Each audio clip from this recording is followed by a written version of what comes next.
Bon après-midi, chers amis, et bienvenue à ma conférence sur le musée d'Amsterdam. Aujourd'hui, nous allons nous plonger de tête première dans le fabuleux art flamand en allant visiter le musée national de la Hollande, le Rijksmuseum d'Amsterdam. La riche collection de ce musée est dédiée aux beaux-arts, à l'artisanat et à l'histoire de ce pays. Le premier musée hollandais avait été établi à La Haye, mais pendant le règne des troupes d'occupation de Napoléon en 1808, il a été décidé de déménager à Amsterdam et il prend alors le titre de musée royal. Le bâtiment occupé actuellement par le musée date de 1885, c'est celui que vous voyez à l'écran. On y a rapatrié alors les œuvres d'art qui se trouvaient dans d'autres musées et institutions à travers le pays. Le style du bâtiment est un mélange d'éléments gothiques avec le style Renaissance hollandais. Comme tous les musées, celui-ci a connu des agrandissements et certaines rénovations au fil des ans. Sa collection de peintures offre un aperçu de l'art flamand ou néerlandais du 15e siècle jusqu'à l'an 1900 environ. On y trouve des œuvres de grands maîtres de l'école flamande et de l'école italienne notamment, mais pas exclusivement. Les étages supérieurs du bâtiment exhibent des œuvres modernes du 20e siècle. Le Rijksmuseum abrite plein de chefs-d'œuvre, comme vous allez le voir, et les plus importants sont accrochés dans la galerie d'honneur. Dans cette salle plutôt, on retrouve l'œuvre la plus connue de cette collection, soit la Ronde de nuit de Rembrandt, qu'on voit maintenant à l'écran.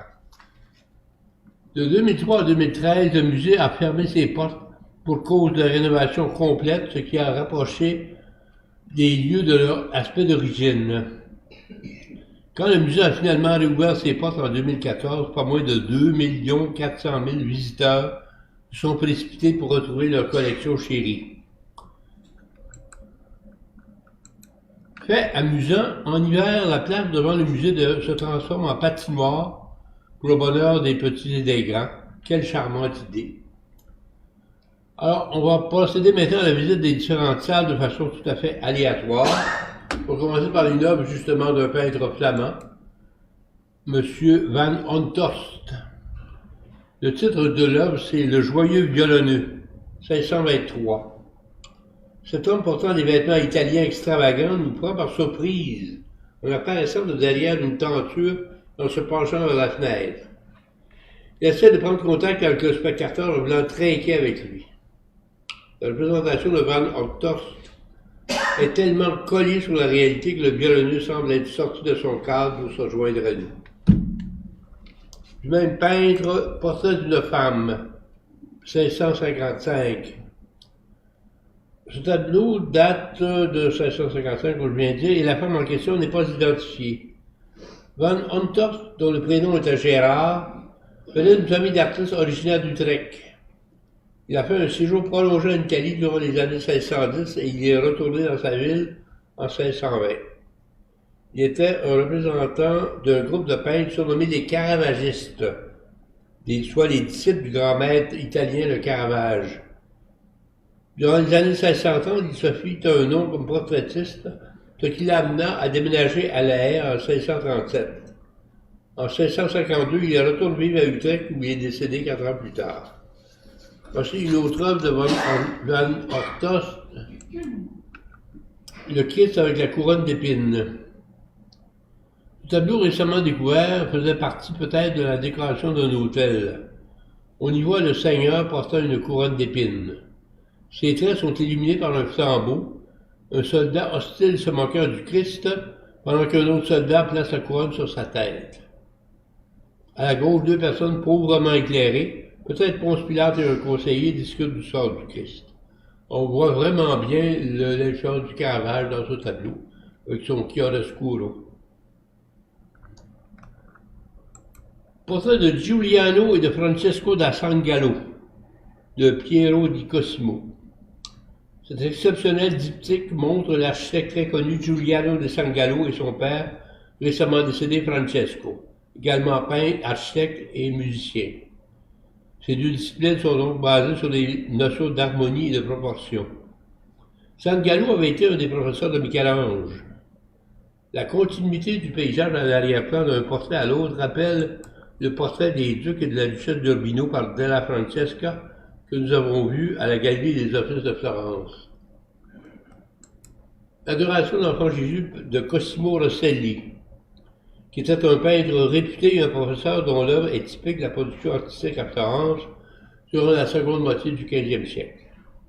Cette scène de la Nativité, qui a survécu dans un état de conservation remarquable, est représentative du sens florentin pour la composition et pour la coloration. Elle montre aussi comment Rosselli a réagi à l'importation d'œuvres de peintres flamands en Italie. Le joyeux buveur du peintre flamand Frans Hals. Ce militaire lève joyeusement son verre pour trinquer avec nous dans sa main gauche. Qui refuserait une aussi sincère invitation? L'exécution de cette toile est aussi détendue et libre que son sujet. Les coups de pinceau rapides et spontanés augmentent l'impression de spontanéité et d'animation de l'œuvre. L'homme semble en train de se déplacer. Ce tableau a assuré un grand succès à son auteur. Portrait d'un couple du même peintre Frans Hals. Ce couple heureux et souriant est assis confortablement l'un près de l'autre. Une telle pose était hautement inusitée à cette époque. La présence était encouragée par l'amitié entre le peintre et ses sujets et aussi par un heureux événement, leur mariage. Le tableau contient donc des références à l'amour et à la dévotion, comme le jardin de l'amour à droite et à gauche, un arbuste connu en néerlandais comme le symbole de la fidélité masculine. Le contingent militaire du district 11 de Frans Hals encore, un mandat pour le portrait de la garde civique était rarement octroyé à un peintre de l'extérieur d'Amsterdam. Exceptionnellement, Frans Hals, qui habitait Haarlem, a été réquisitionné pour peindre ce tableau de groupe. Toutefois, sa relation avec ses gardiens civiques a rapidement tourné au vinaigre, de sorte que le peintre Peter Kodes a dû intervenir pour compléter les 7 derniers portraits à la droite du tableau. Comme pour les œuvres de petit format, Kodes a fait de son mieux pour imiter le style de Hals dans le parachèvement de ce tableau, fait à 2 mains, ce qui est plutôt rare. Portrait d'un homme, encore là, de Frans Hals, 1635. Cet homme est assis de travers avec un bras qui repose sur le dos de la chaise. Sa main droite s'introduit de justesse à l'intérieur du cadre. L'exécution de l'œuvre relâchée et libre avec des coups de pinceau clairement visibles, c'est un portrait tout à fait informel pour cette époque. À remarquer les magnifiques détails de son collet en dentelle. Portrait de sa femme, Frans Hals. C'est un portrait de la femme du monsieur qui précédait. Ce tableau est la contrepartie de celui qu'on vient toujours de voir. Le portrait de cette femme montre une pose traditionnelle, avec le haut du corps tourné légèrement vers la gauche. Elle dévisage le spectateur, mais ses lèvres sont légèrement ouvertes, comme si elle allait parler. Sa peau est représentée avec de la peinture beaucoup plus mince que pour celle de son mari, suggérant ainsi la plus grande douceur de la peau féminine. Remarquez encore là le collet en dentelle, double étage. Portrait de Don Ramon Satué de Goya, 1823. La renommée de Goya est due au portrait qu'il a peint à la cour d'Espagne et des copies qu'il en a tirées. Il avait déjà atteint l'âge de 76 ans quand il a peint ce puissant tableau. Satué était un juge à la Cour suprême de Castille. La pose détendue et le col ouvert donnent l'impression décontractée que Goya réservait habituellement à ses amis les plus intimes. Autoportrait de Goya, 1799. Goya s'était marié en 1774 avec la sœur de son professeur. Ils ont eu 24 enfants, dont un seul a survécu. Ouais. Pendant plusieurs années, il a été dans les grades de la cour d'Espagne. Durant la guerre avec Napoléon, il a montré les horreurs de la guerre dans une série de tableaux chocs. Goya a été un peintre très inventif, un dessinateur et un graveur. À partir de 1793, sa maladie l'a laissé complètement sourd et la plupart de ses œuvres subséquentes sont teintées d'aigreur. En 1824, Goya déménagea à Bordeaux où il décédera 2 ans plus tard. On va changer de peintre, M. Ferdinand Boll, BOL, qui a peint le lieutenant-amiral en 1667. Il avait réalisé plusieurs portraits grandeur nature de cet homme. Ceux-ci furent accrochés au siège social des 5 amirautés hollandaises. Le statut de héros de cet admiral de Ruther l'avait rendu très puissant. Dans ce portrait, il est richement vêtu et il tient son bâton de commandement. Autour de son cou, il porte l'ordre de Saint-Michel qui lui avait été décerné par le roi de France. Du même peintre, portrait des 3 régentes. Ces femmes géraient un asile qui, à l'origine, accueillait des lépreux. Comme cette maladie se manifestait rarement au XVIIe siècle, d'autres types de malades y furent aussi accueillis. Les 3 régentes se sont chargées de l'administration du centre, ce qui incluait de gérer le personnel et l'achat de provisions. Boll les représente assises à une table. Autoportrait de Ferdinand Boll, 1669. Boll a probablement peint cet autoportrait à l'occasion de son second mariage qui a eu lieu cette année-là. Il avait été aussi un élève de Rembrandt et ça se sent. On va changer de style, on n'est plus dans le style flamand comme vous pouvez remarquer.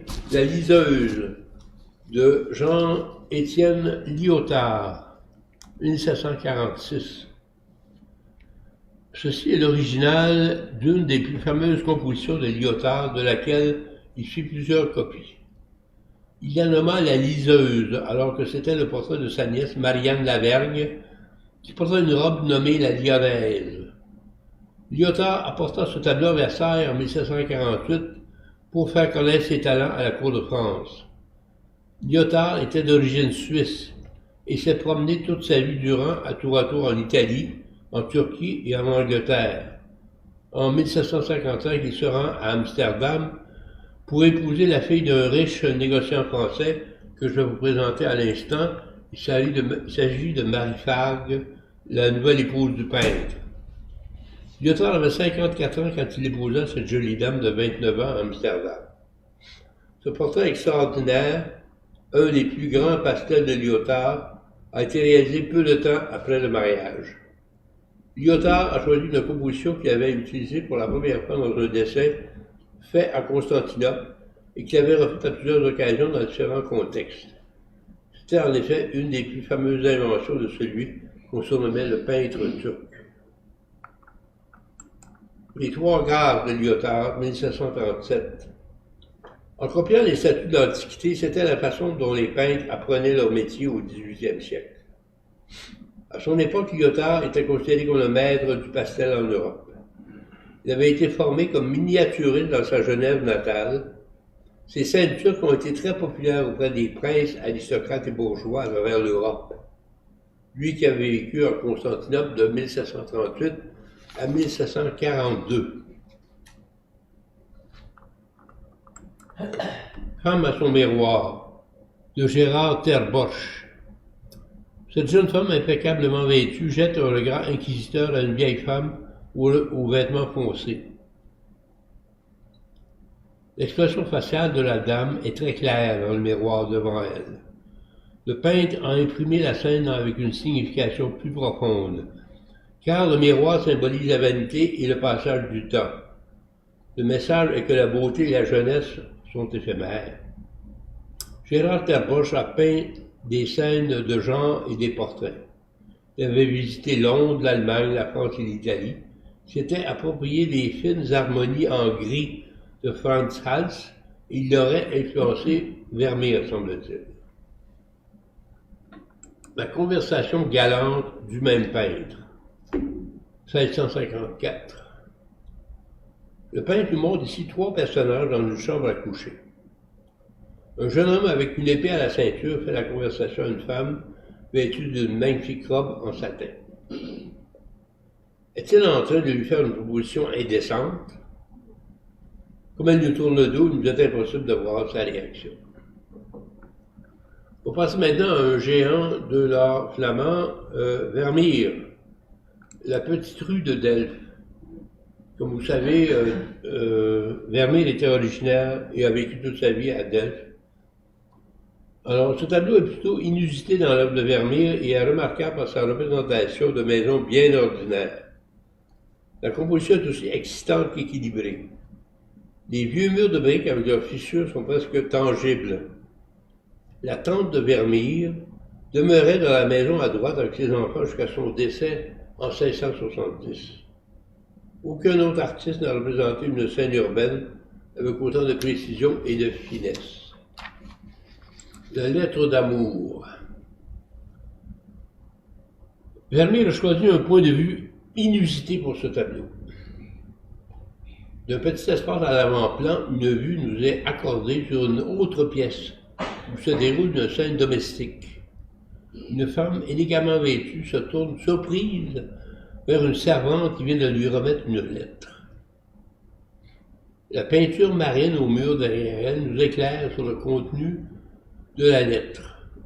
Durant le XVIIe siècle, la mer était souvent comparée à l'amour et le navire à l'amant. L'instrument de musique est synonyme de l'amour aussi, car il est créateur d'harmonie. Et là, on parle de l'instrument de musique que la jeune femme tient sur elle. La laitière, 1660. Le servante verse le lait et est entièrement absorbé par son travail. Sauf pour le lait qui coule, tout le reste est tranquille dans cette scène. Vermeer a su transformer cette banale activité quotidienne. Il en a fait le sujet d'un impressionnant tableau. La femme se tient droite, comme une statue dans cette pièce baignée de lumière.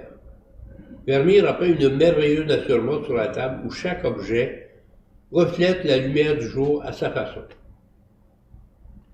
À l'époque, les Néerlandais raffolaient de ce type de scène, de gens qui montrent des instants du quotidien et qui ont comme décor une simple cuisine où se concoctent les délices que ce peuple de bons vivants ne laissait pas indifférent.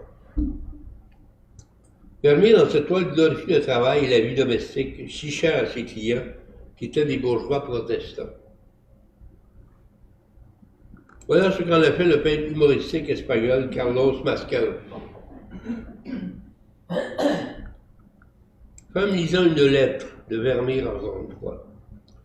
Profitant d'un moment tranquille et privé, cette jeune femme est absorbée dans la lecture de lettres dans la lumière du matin. Elle porte encore sa robe de nuit bleue. Toutes les autres couleurs dans ce tableau sont secondaires par rapport à cette teinte radieuse de lapis lazuli. Vermeer était capable de capter les effets de la lumière avec une précision extraordinaire. Ce qui est particulièrement novateur dans ce tableau, c'est qu'il a rendu la peau de cette femme avec un gris pâle et les ombres sur le mur sont d'un bleu très léger. Aucun indice n'est donné sur le contenu de la lettre. Le bleu est presque partout dans cette peinture, même sur les bras de la femme. On va changer de peintre, on va aller voir du côté de Versprunk. Portrait d'une fille vêtue de bleu, 1641. Pourquoi ce portrait a-t-il connu autant de succès? Parce qu'il montre une fillette adorable tirée à 4 épingles. Comme c'était la coutume à l'époque, la jeune fille est représentée comme une jeune adulte. Le fait qu'elle joue un rôle est trahi par son expression faciale. Et là, son identité est absolument inconnue et on ne sait rien non plus sur sa famille. Peut-être habitait-elle Harlem comme son portraitiste. C'est le portrait d'enfant le plus populaire du XVIIe siècle. Ce peintre avait été un élève de Frans Hals, qui l'a beaucoup influencé. Il était né, il a toujours vécu à Harlem. Du même peintre, voici le portrait d'Adriana Croes, 1744. Quand cette dame a choisi de se faire immortaliser par le portraitiste Versprunk, elle était déjà veuve depuis plusieurs années. Elle et son défunt mari, un marchand, avaient eu 5 filles. Des années plus tard, une de celles-ci, Maria, et son mari, Edvard de Wallis, ont aussi été peints par le même portraitiste. Le visage d'Adriana représente réalistiquement toutes les joies et les peines qu'elle a connues. Pour changer de peintre, on va aller voir du côté de Joseph Israël, 1872, donc beaucoup plus récent. Les enfants de la mer. Cette charmante scène contient un message. Les enfants de pêcheurs avec leurs vêtements en haillons et leurs jouets de pacotille nous donnent un aperçu de leur avenir. L'aîné des garçons porte le poids de sa famille sur ses épaules, et le petit bateau représente les rigueurs de la vie en mer. Joseph Israël a peint cette toile en 1863 à l'origine, et subséquemment il a répété plusieurs fois. En plus d'être peintre, il était aussi lithographe et graveur. Il était associé à l'école néerlandaise du réalisme social. Il a illustré ainsi une veine du réalisme social, comme dans ce tableau en se concentrant notamment sur le sort des déshérités du ghetto d'Amsterdam. L'homme et la barge de sable, 1887, toujours de Joseph Israël. En 1871, Israël était déménagé dans une villa sur les rives d'un canal à La Haye. De son salon, il pouvait observer des hommes qui tiraient des barges remplies de sable qui venaient des dunes et qui traînaient jusque dans certains districts de la ville. Cette scène voulait représenter les difficiles étapes d'une vie humaine. Les tableaux sobres d'Israël représentent la vie difficile dans les villages de pêcheurs, entre autres, et ont aussi assuré sa renommée mondiale. Certains critiques ont comparé ses coups de pinceau et son usage du clair-obscur à celui de Rembrandt. Du peintre Pieterse, un homme et une femme au rouet, 1570. Malgré leurs traits bien affirmés, il n'est pas certain que cette représentation d'un couple richement vêtu était destinée à être un portrait. La scène néanmoins comporte un message clair. L'homme qui tient une chope de bière est en train de séduire la jeune femme qui nous regarde directement dans les yeux. Elle doit choisir entre le rouet et la chope, entre le vertu et le vice. La fille au grand chapeau, 1650 de Van Everdingen. Cette fille avec un chapeau exotique à large bord et à l'épaule lascivement dénudée nous offre un panier plein de beaux fruits. Le message érotique est clairement évident. Ce tableau était destiné à être accroché en haut d'un mur, au-dessus d'une porte ou d'un foyer. C'est pourquoi le personnage le regarde de haut. Il était possiblement l'incarnation de l'été avec l'abondance de soleil, de chaleur et de fruits. César van Everdingen a reçu son éducation à Utrecht. Son professeur de peinture avait été Van Bronckhorst, qu'on avait au début. Une jeune femme se réchauffant les mains. Encore là de Van Everdingen. Cette femme se réchauffe les mains au-dessus d'un contenant de charbons ardents. C'est la personnification de l'hiver. Habituellement, cette saison était représentée soit par un vieil homme ou une vieille femme parce qu'à ce moment-là, l'année s'achève, et pauvrement vêtue car en cette saison, il n'y a pas de récolte. Le choix de Van Everdingen d'une jeune femme richement vêtue est pour le moins inusité. On va changer de peintre, on va aller voir du côté de Jan Steen, le boulanger et sa femme. 1658. Un boulanger et sa femme sont fiers d'exhiber leur production de pain, fraîchement sorti du four. Une vieille inscription à l'endos du tableau fournit le nom de ce couple qui est Kaiserwurst. Même le garçon est mentionné. Dès le fil de ce couple, Jan Steen, l'auteur de cette toile, a combiné plusieurs genres dans ce tableau. On y voit d'abord un portrait, une scène de gens qui illustrent une profession et aussi une nature morte avec les pins. Ce peintre du siècle d'or de l'art flamand est un représentant du style baroque et il figure parmi les peintres de genre néerlandais les plus importants. Il se distingue par son utilisation exubérante de la couleur. Du même peintre Jan Steen, voici la fête de Saint-Nicolas, 1668. La fête de ce saint se produit sa fête en décembre en Hollande, comme partout ailleurs. Il en a été ainsi depuis des siècles et des siècles. Les enfants qui ont été sages reçoivent des cadeaux de la part de ce saint. La petite fille à l'avant-plan, par exemple, a eu un beau seau plein de bonbons. Les enfants qui ont été plus dissipés, comme le garçon pleurnicheur à sa gauche, ne reçoivent qu'une brassée de branches dans leurs souliers. L'auteur de ce tableau, Jan Steen, est très habile pour relater des histoires. Ici, sa réussite a été d'incorporer tous les éléments de cette fête si populaire. Du même peintre, la famille joyeuse. Cette famille exubérante fait définitivement beaucoup de bruit. Le père chante à tue-tête pendant qu'il porte un toast. La mère et la grand-mère se joignent à lui et les enfants, soit qu'ils sautent dans un instrument à vent ou qu'ils fument une longue pipe. La note qui part du foyer nous indique quelle est la morale de toute cette histoire. Qu'arrivera-t-il des enfants si les parents donnent le mauvais exemple? C'est un chaos total, sans aucune contrainte. Celui qui souffre dans la cornemuse serait un autoportrait de Jan Steen. La femme malade, de Steen encore une fois, souffrant de la fièvre, cette jeune femme repose sa tête sur un oreiller. Elle est peut-être en peine d'amour. Est-elle enceinte? Un charlatan, comme on en voit un ici, peut mettre au feu une lisière de ses vêtements et la senteur qui s'en dégagerait apporterait la réponse à cette question. Le vieil accoutrement de ce charlatan en fait un personnage de comédie. On va changer de peintre, on va aller du côté de Van der Heist. Banquet à la Guilde des Archers. 1648. En juin 1648 a eu lieu à Amsterdam un banquet à la Guilde des Archers. L'événement qui justifiait cette fête était la signature du traité de Münster, qui mettait fin un point final à la guerre entre la Hollande et l'Espagne qui avait duré 18 ans. Dans le tableau, on voit les capitaines de la garde civile qui se serrent la main en signe de paix et chacun boit dans la coupe commune à tour de rôle. Le poème sur le tambour proclame la joie ressentie par la milice armée de pouvoir finalement déposer les armes. Chaque détail est minutieusement rendu, depuis les vêtements jusqu'au pain sur la table.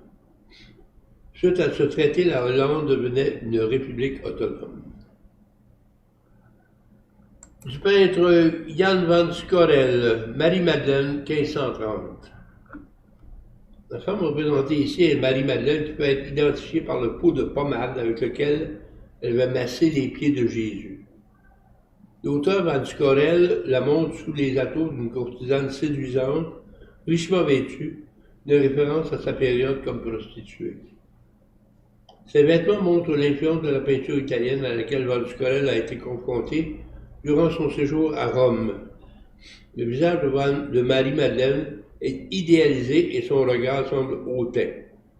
Van Scorel a été le premier peintre flamand à se rendre en Italie au XVIe siècle. Paysage avec Bathsheba de Jan van Scorel, encore une fois, 1545. Tout dans ce tableau exulte de l'Antiquité classique, des anciennes statues jusqu'à la statue classique du palais. L'histoire biblique est reproduite dans ce vaste panorama où on voit Bathsheba à gauche qui se baigne à gauche et qui est épié par le roi David, le petit personnage sur le balcon en haut à droite. Même d'aussi loin, il sera séduit par la grande beauté de Bathsheba. Du peintre Sint-Jans, l'arbre de Jésus, l'an 1500. Ce qu'on voit dans ce tableau, c'est l'arbre généalogique symbolisé de Jésus. L'arbre pousse à partir du personnage endormi Jesse, l'aïeul de la lignée des rois d'Israël qui, selon la tradition, aurait inclus Salomon, David et Jésus. Les branches sont remplacées par des rois d'Israël, parmi ceux-ci on distingue David avec sa harpe. Tout à fait en haut, la Vierge Marie est assise sur le trône avec l'enfant Jésus dans ses bras. Ce peintre Saint-Jans, ou Saint-Jean en français, a vécu au 15e siècle et à ce titre fait partie de l'école des primitifs flamands. Du même peintre, voici La parenté bénie, 1495. Les proches de Jésus sont réunis dans une église médiévale imaginaire. À gauche, on aperçoit la Vierge Marie vêtue de bleu et assise avec Jésus sur ses genoux, à côté de sa mère, Sainte-Anne. Derrière elle, on observe la présence de leurs maris, Joachim et Joseph. À droite, on retrouve Élisabeth, la cousine de Marie, avec son fils Jean-Baptiste. La scène est représentée comme plein de détails à découvrir. On pourrait même compter les feuilles dans les arbres à l'arrière, à gauche. L'adoration des mages, toujours du même peintre, 1485. Le peintre Cynthiane passa les dernières années de sa vie à Harlem, dans le monastère Saint-Jean, d'où il tira son nom. Les trois mages présents dans ce tableau sont de trois générations différentes. Ils viennent des trois continents connus à cette époque, c'est-à-dire l'Europe, l'Afrique et l'Asie. Les tableaux de Cynthiane font partie de l'époque gothique de l'art flamand. Alors là, on va franchir un bon 300 ans pour arriver avec Breitner, fille dans un kimono blanc. Ce superbe tableau a été inspiré par les estampes japonaises tellement à la mode en Europe à l'époque. Breitner a réalisé 13 peintures d'une fille dans un kimono. Selon les tableaux, elle prend différentes poses et souvent le kimono a une autre couleur que le blanc. Ce qui accroche notre regard dans le présent tableau, c'est le kimono blanc avec la broderie et un liseré rouge sur les manches et un ceinturon orangé. La fille rêveuse qui a posé pour ce tableau est Mademoiselle Quack, une midinette de 16 ans et un modèle régulier de Breitner. Le vrai sujet de l'œuvre est le kimono qui était très exotique à cette époque. George Breitner était un peintre impressionniste néerlandais. Il aurait eu une influence sur Van Gogh et sur Mondrian. On continue avec Breitner, le pont Singel à Amsterdam, 1898. Le peintre Breitner faisait souvent des photographies pour préparer ses toiles. Et plusieurs études ont été faites lors de la préparation de cette peinture. La façon dont la dame marche vers nous et que l'image est coupée est très représentative d'un cliché photographique. Au départ, Breitner avait choisi de représenter cette femme comme étant une domestique. Mais après les commentaires reçus par le galliériste qui le représentait, Breitner a trouvé que l'idée de la montrer comme étant une dame élégante de la bourgeoisie était beaucoup mieux. C'est une scène quotidienne de l'hiver à Amsterdam. Les cavaliers jaunes, toujours de Breitner. Les cavaliers jaunes étaient un corps d'élite de l'armée hollandaise. On les voit ici descendant des dunes à brides abattues. Breitner a tiré avantage de leurs bonnets à poils teintés de rouge et de noir, ainsi que de leurs uniformes avec des galons jaunes. La répétition des couleurs d'accent renforce le dynamisme de ces cavaliers en mouvement. Le sable projeté dans l'air par les sabots des chevaux cache un peu les cavaliers à l'arrière. On va changer de peintre maintenant, on va aller du côté de M. Van Moor. Ce tableau s'intitule Le premier jour d'école 1737. Une mère, accompagnée d'un groupe de femmes, amène sa fille à l'école pour la première fois. Que les femmes soient turques, on le devine à voir leurs vêtements colorés et leurs souliers jaunes que seuls les musulmans pouvaient porter selon le code vestimentaire de l'époque. Une servante porte le cadre de broderie de la petite fille. La couture était un des loisirs préférés dans les cercles riches de la Turquie. Les femmes réduites à l'état d'esclaves se chargeaient des tâches domestiques. Van Moor a peint plusieurs scènes du monde ottoman. Jean-Baptiste Van Moor était un peintre français connu pour ses portraits détaillés de la vie en Turquie au XVIIIe siècle. Son œuvre est un témoignage rare et précieux de la vie publique et privée de la Turquie d'arabe. Le grand vizir Ibrahim Paşa, 1730, toujours de Van Moor. Le sultan était le chef de l'État, mais le grand vizir était le personnage le plus puissant dans les coulisses du pouvoir. De concert avec le conseil impérial, il était en charge de l'administration jour le jour de l'Empire ottoman.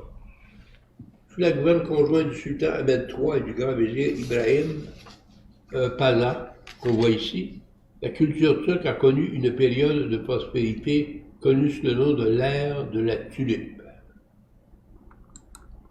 Toujours dans cette même ambiance turque, voici l'audience de l'ambassadeur. Cette scène représente l'audience de l'ambassadeur Kalkim de la Hollande auprès du sultan Ahmed III de la Turquie.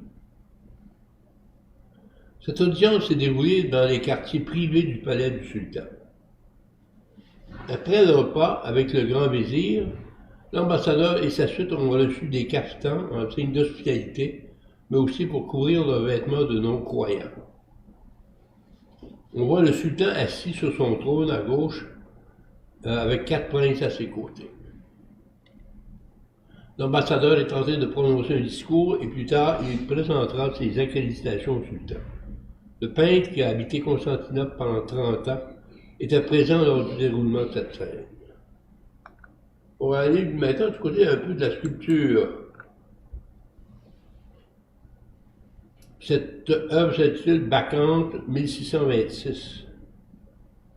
Selon les connaissances actuelles, cette sculpture serait la dernière réalisée par le sculpteur hollandais Adrien de Vries. Elle irradie le style de virtuose qui l'a rendu si justement fameux. La pose du personnage est très dynamique et le corps est modelé de façon relâchée, donnant ici à la sculpture une certaine spontanéité. Dans cet aspect, De Vries est bien en avant de son temps, car les sculpteurs n'adopteront cette façon exceptionnelle de modeler le sujet que quelques siècles plus tard. De Vries était un sculpteur hollandais maniériste spécialisé dans la sculpture de bronze. Il avait été formé dans l'atelier du sculpteur Bologna à Florence et du sculpteur Leoni à Rome.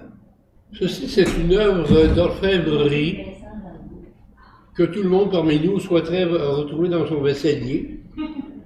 Ça s'appelle une aiguillère à couvercle de l'orfèvre Van Vianen, qui était un orfèvre de premier plan au début de l'âge d'or néerlandais.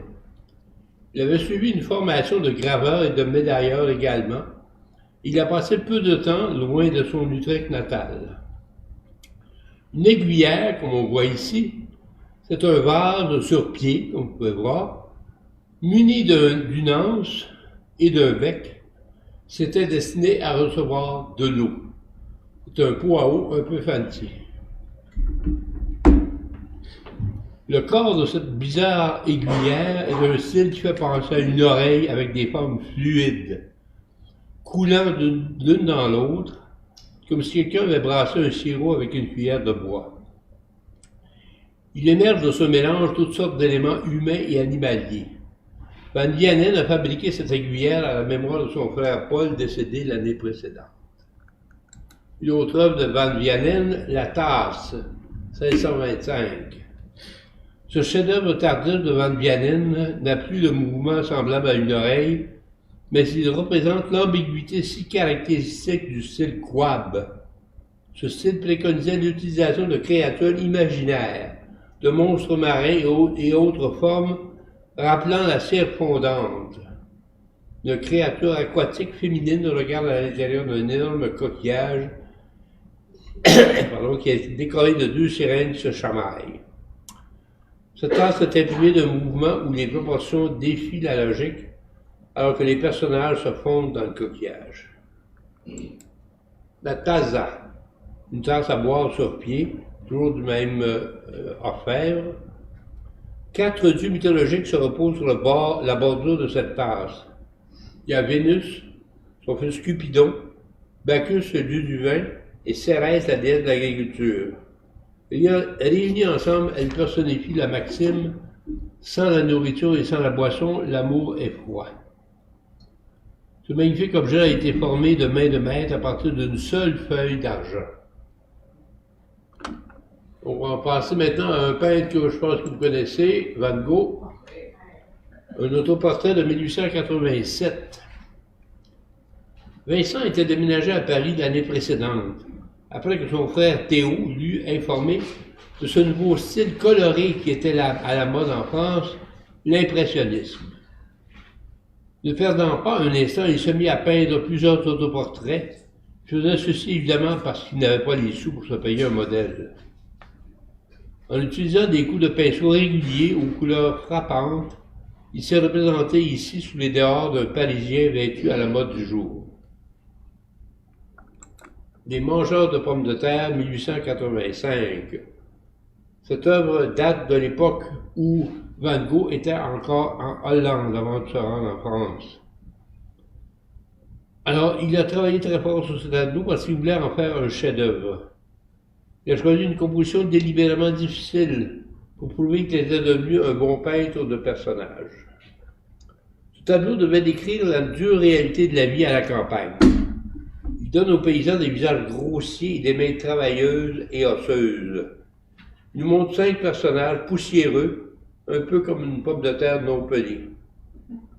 Son œuvre voulait exalter le travail manuel et la nourriture que ces gens ont si honnêtement gagné. Le message du tableau était plus important pour Van Gogh que l'anatomie correcte des personnages ou la perfection technique. Il était très fier du résultat.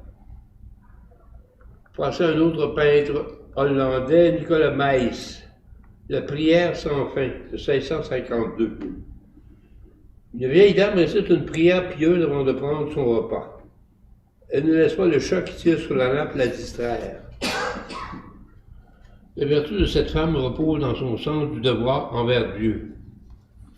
Tout comme son professeur Rembrandt, Nicolas Maes attire l'attention sur l'essence de la scène grâce à un éclairage dirigé et contrôlé. Maes avait été un des élèves les plus doués de Rembrandt. Il avait commencé son apprentissage avec le maître à l'âge de 15 ans. Plus tard, il s'orienta finalement vers les portraits, ce qui avait été la spécialité aussi de son maître. Un autre de ses tableaux, le portrait de Peter Grovendick. Ce monsieur était membre du conseil municipal de Leiden. Quand il s'est marié avec une femme d'Amsterdam, cette dernière a apporté avec elle sa maison de poupée. Au décès de ce couple, la maison est allée évidemment aux héritiers, s'est transmise ainsi d'une génération à l'autre et finalement a été acquise par le Rijksmuseum. Voici la maison de poupée avec son contenu, qu'on voit ici qui est au musée. La dame qui a donné ce musée comme pour dot était celle-ci, Petronella Dunois, dont Maes a fait le portrait en 1685 également. Elle avait épousé ce monsieur Peter Grovendick en 1677. Elle avait apporté comme dot à son union, outre des actions et des obligations, en outre des tas de nappes et de serviettes de table, cette fameuse maison de poupée et son contenu. Les portraits de Maes étaient adaptés à la mode du jour, c'est-à-dire plus en douceur, avec davantage de détails et plus de couleurs légères. On passe au peintre Gabriel Metsu, L'enfant malade, 1666. En 1663, la peste a dévasté Amsterdam, tuant un citoyen sur 10. Gabriel Metsu a produit ce saisissant portrait d'un enfant malade, avec des couleurs fortes et brillantes sur un arrière-plan gris. Cette scène rappelle la Pietà de Saint-Pierre de Rome, où on voit la Vierge tenant le corps de son fils défunt sur ses genoux. Le tableau de la crucifixion qu'on voit sur le mur en arrière rappelle aussi les souffrances du Sauveur. Si on tirait une diagonale entre le coin inférieur gauche et le coin supérieur droit, on verrait que toutes les couleurs sont concentrées sur le triangle du bas, tandis que le triangle supérieur ne renferme que de la couleur grise et des teintes plus foncées. Du même peintre, Le déjeuner du chat, 1664. Une femme aux origines modestes partage son petit déjeuner avec son chat. Au XVIIe siècle, c'était monnaie courante de manger du hareng avec du pain et de la bière au déjeuner. Dû au vieillissement du tableau, les pigments jaunes sur la tige des fleurs dans le vase ont disparu, changeant la couleur verte originale au bleu. Natif de Leiden, en Hollande, Gabriel Metsu était le fils de Jan Metsu, lui-même un peintre. Il avait commencé évidemment l'apprentissage de l'art avec son papa, puis il a continué avec Gérard Doux.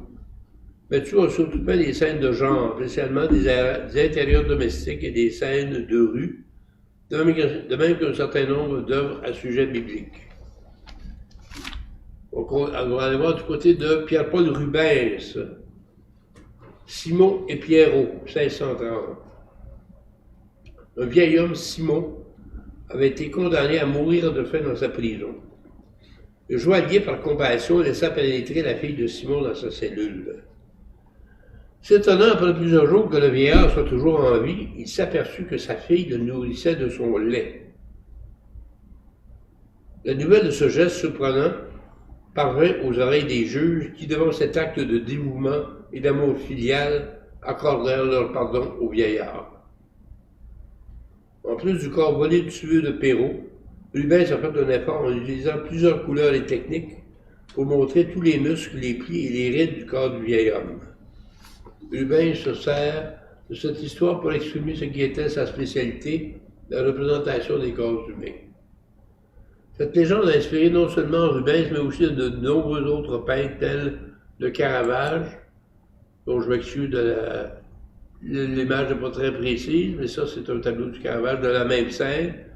Et celui-ci c'est d'un peintre qui s'appelle Lagrené. Eux autres, ils titulaient leurs œuvres Charité romaine ou Pitié filiale.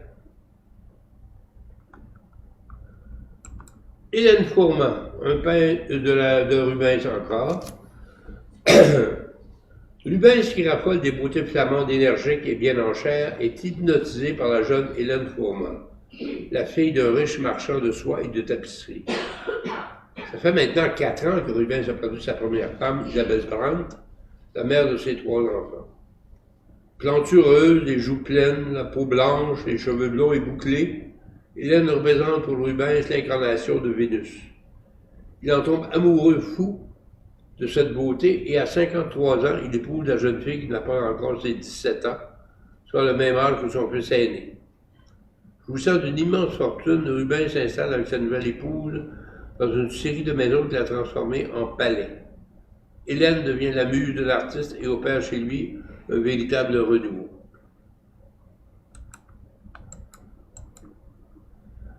Un autre peintre, Avercamp, 1620, profitant de la glace. Un mendiant essaie de grappiller un peu d'argent tandis qu'un autre homme a pratiqué un trou dans la glace dans le but d'attraper un poisson. Les nécessités en arrachent pour survivre et les mieux nantis s'amusent sur la glace, pendant que les plus riches à l'avant-plan à droite regardent le spectacle. Quelques femmes riches portent le masque pour protéger la peau de leur visage contre les effets du froid. Du même peintre, voici Paysage hivernal avec patineur, 1608. Le point de vue surélevé nous donne un échantillon des activités humaines et animales durant un hiver rigoureux. Des centaines de personnes se retrouvent sur la glace, la plupart pour le plaisir, les autres par pure nécessité. L'auteur du tableau Hendrik Avercamp ne reculait pas devant les détails sordides.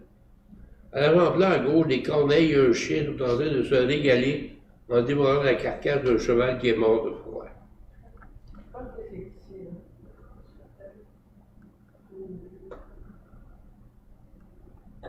On va changer de peintre. Gérard Govert Flink, qui a peint les officiers du district 18, 1645. Le tableau est le dernier que Flink a exécuté pour décorer le hall du siège social des arquebusiers d'Amsterdam. La verticalité du tableau s'explique par la configuration de l'endroit pour lequel il était destiné. Un aspect remarquable de ce portrait est la présence d'un homme de couleur argent dans le coin en bas à droite. Tout comme le capitaine Bass, il est le seul autre personnage qui est assis, qui tient un bâton de commandement. C'est probablement le commandant au second. La composition triangulaire de l'œuvre ressemble à une autre œuvre, celle de Van Sandraar. On va passer maintenant du côté des Britanniques, du côté de William Turner, vu sur Farnley Hall, 1823. La résidence de l'ami de Turner, le collectionneur Walter Fox, apparaît dans la distance de cette superbe aquarelle. C'est une interprétation libre de la réalité dominée par les effets atmosphériques de la lumière. Turner ne peignait pas ce genre d'aquarelle à l'extérieur, mais il se basait sur des études faites en nature. Dans son atelier, il faisait tout d'abord un croquis schématique en couleur avant d'entamer l'aquarelle de façon définitive. Moulin en haut, près d'un ruisseau, toujours de Turner, 1797. Avec ses grands paysages visionnaires, Turner est devenu un des artistes les plus importants du 19e siècle. La graine de cet heureux développement était déjà présente dans cette aquarelle de jeunesse. En éliminant les contours nets, Turner a créé un grand sens de l'unité dans cette scène.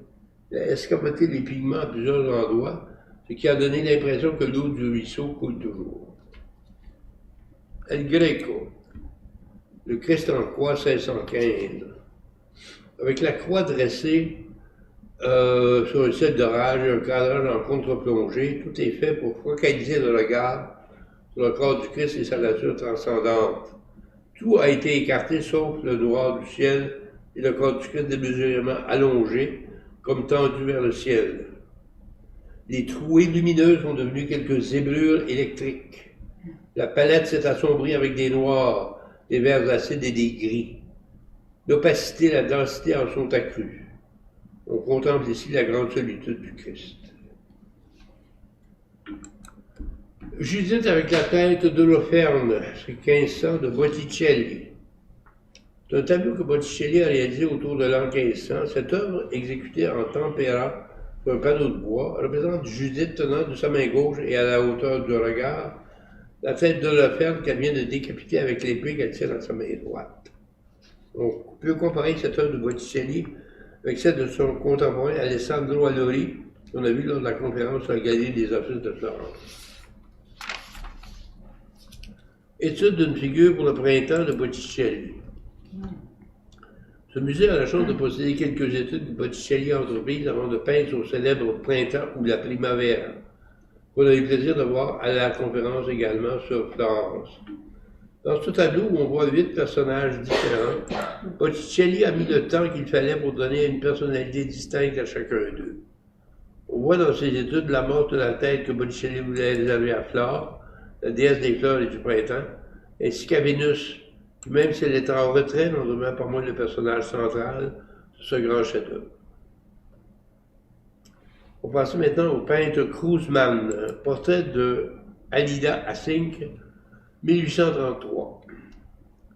Peinture à la dernière mode, Alida Assink pose ici pour le portraitiste Jan Kruzman. Les beaux vêtements lui donnent une fière allure avec ses épaulettes larges, ses manches bouffantes et une jupe en cerceau. Tout ça lui fait paraître la taille très belle, on dirait une taille de guêpe.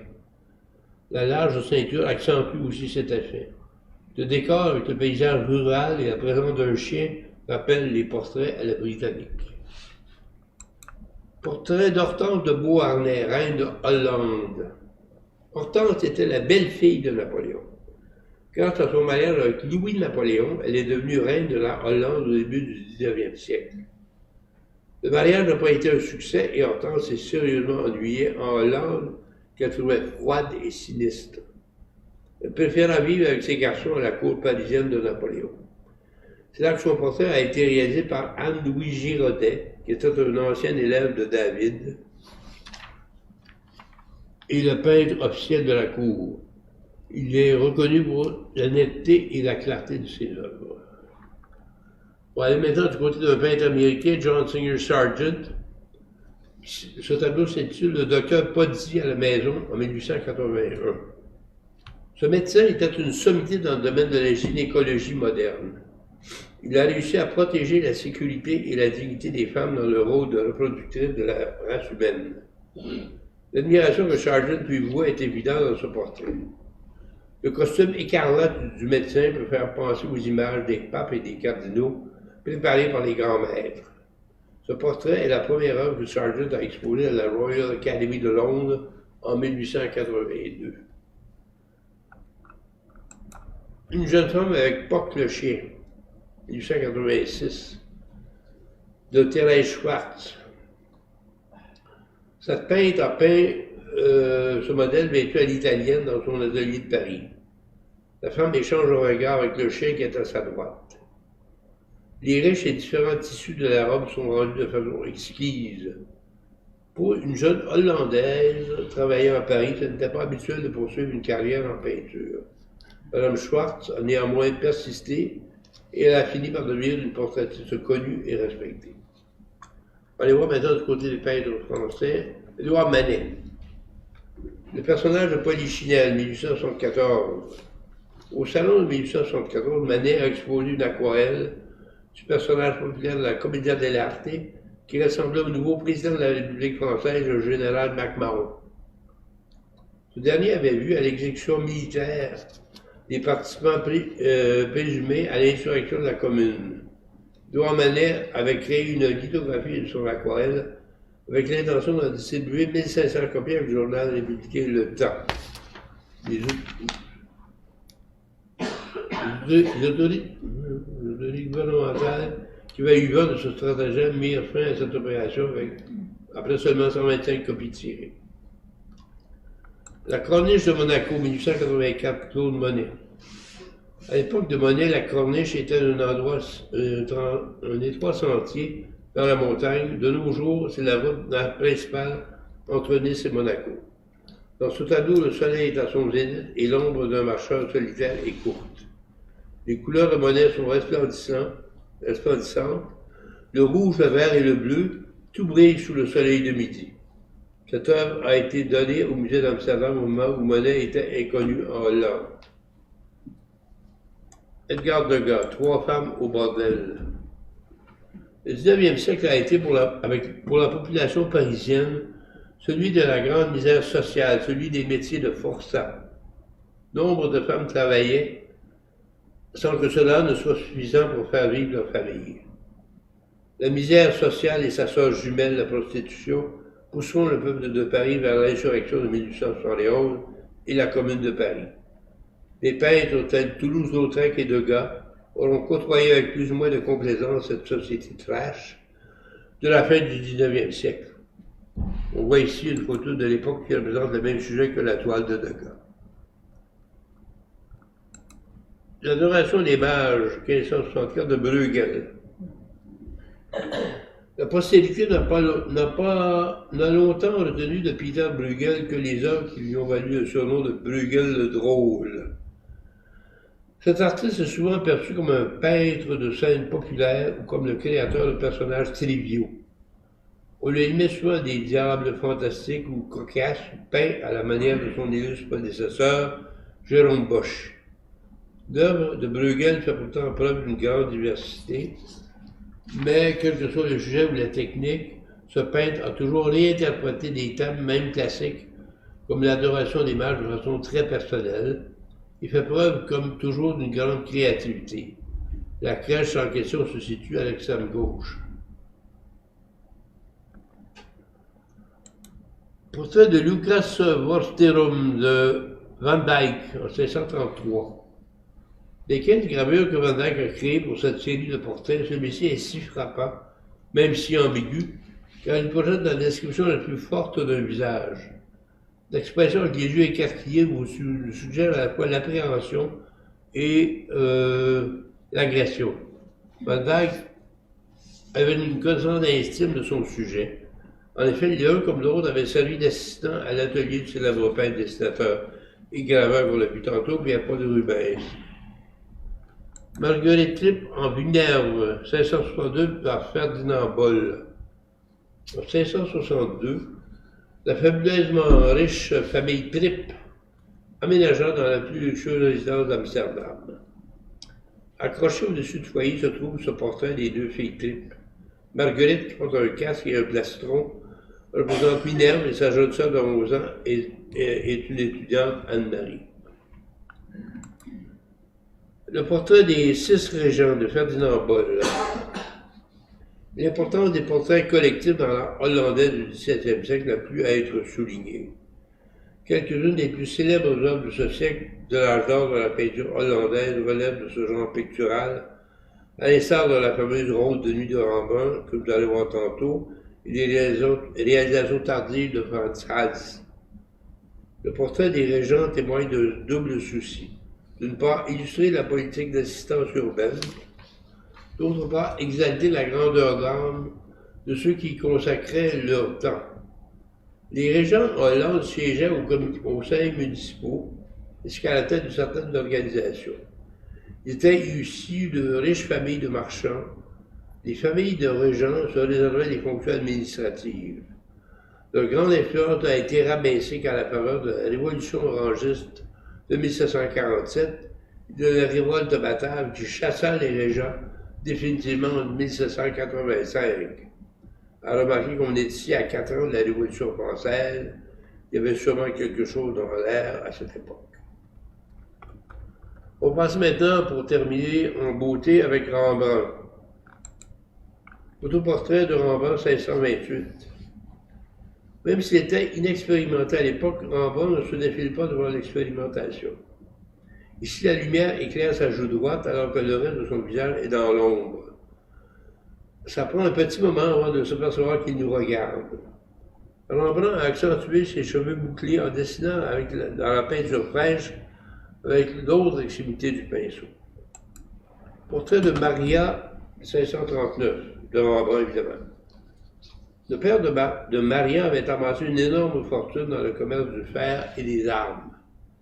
En 1639, Maria avait 20 ans, était encore célibataire. Elle ne cache pas qu'elle a une fortune à dépenser. Son collet est fait de la plus belle et transparente dentelle, et il porte en outre une fortune en perles. Des éventails comme celui qu'elle tient dans sa main gauche étaient rares à l'époque, et c'était de précieux accessoires en 1639. L'histoire ne dit pas si finalement elle a trouvé à se marier. Le marié juive, toujours de Rembrandt, pour éviter d'être tué et voir sa femme capturée par le roi Abimelech, Isaac avait caché son amour pour Rebecca en prétendant qu'ils étaient frères et sœurs. Toutefois, leur intimité les a trahis alors qu'ils ne se savaient pas surveiller. Rembrandt les représente dans un moment de tendresse. De plus, il travaille une extraordinaire liberté en appliquant de la peinture épaisse qu'il gratte avec l'autre extrémité de son pinceau. 300 ans plus tard, il n'est pas difficile de comprendre les sentiments exprimés dans ce tableau. Les vêtements des personnages ne sont pas contemporains, mais ils sont ceux que Rembrandt imaginait pour les personnages de l'époque biblique. La compagnie musicale 1626. Le sujet de ce tableau est un lycée complet. Est-ce une exhortation à rendre hommage à Dieu par le chant et les instruments à cordes, ou une scène de séduction avec la femme âgée? De toute façon, dans cette œuvre de jeunesse, Rembrandt s'est servi d'éléments pour son environnement immédiat. Sa mère a servi de modèle pour la femme âgée, et les traits de Rembrandt peuvent être identifiés dans la représentation du jeune homme. La mère de Rembrandt, 1628. Cette vieille dame a déjà été représentée dans les premières gravures de Rembrandt. Elle est probablement sa mère. Dans les deux versions réalisées en 1622, elle serait âgée de 60 ans. Ces études sont de fidèles descriptions de son visage ravagé, dessiné dans le moindre détail.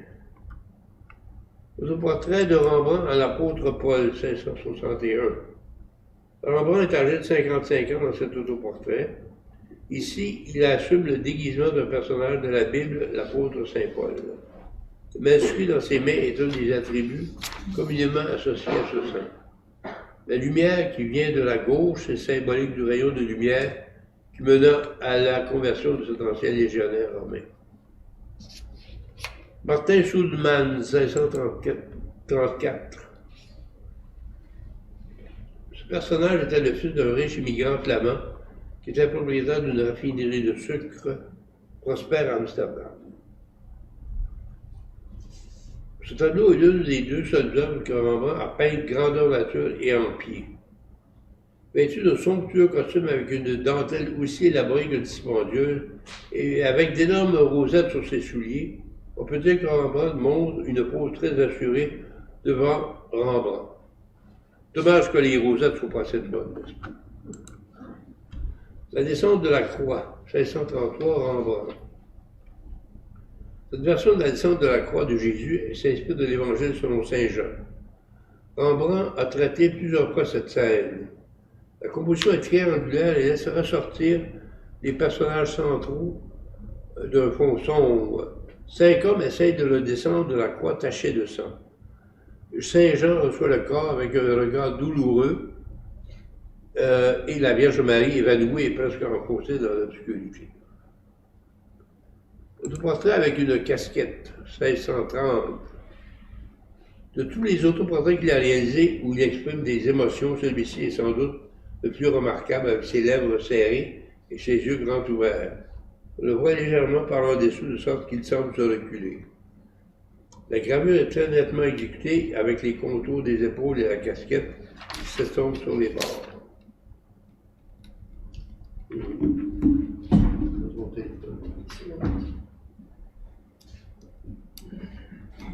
Ok.